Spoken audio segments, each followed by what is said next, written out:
ولا تصف ألسنتكم الكذب هذا حلال وهذا حرام.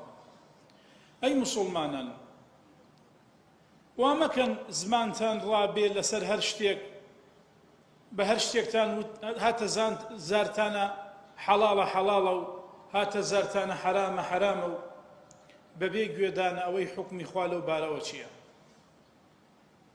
واتە وریاییمان پێدا لە ئافاتەکانی زمان، و ئەمە یەکێکە لە ئافاتەکانی حەڵاڵ و حەرامکردنە بە ناوی خواوە جەلە جەلالوه،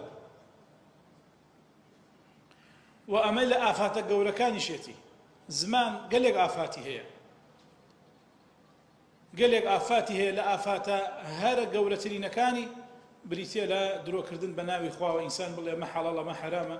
وەکو ئەبینی ئەمڕۆ بەداخەوە لە ڕۆژگارە خەڵکێکی زۆر بوونەتە موفتی، ئەم لە خۆیەوە بەوە کە دەڵێ حەڵال بەو شتەکە دەڵێ حەڵاڵە، ئەو بە خۆیەوە بەو شتەکەی تر دەڵێ حەرامە.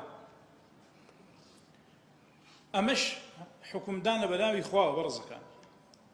یعنی ئەبێ سەرنج بدەی کاتێک بە شتێک ئەڵێ حەڵاڵە، یعنی ئەو پاشامەزنەی ئاسمان کە ئەو شەریعەتەی داناوە فەرموویەتی حەڵاڵە، کاتی ئەڵێ حەرامە یعنی ئەو فەرموویەتی حەرامە.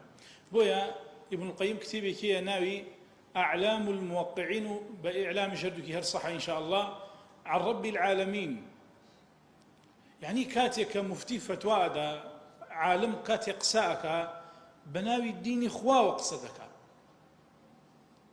أبي الزور أقاي للزاري خوي بيت دي تشجاي توك لوجه الزور علمي شرعي بينا بي الزور شتي شريعة نزاني زوان درادي أما حلال وحرام يا جاري واشي أو ندل خوبايا والله ما مصمم لما كم جارب مشتبه بيسن جاتو تشي بيسوا الإسلام تشي أزاني لباري إسلامه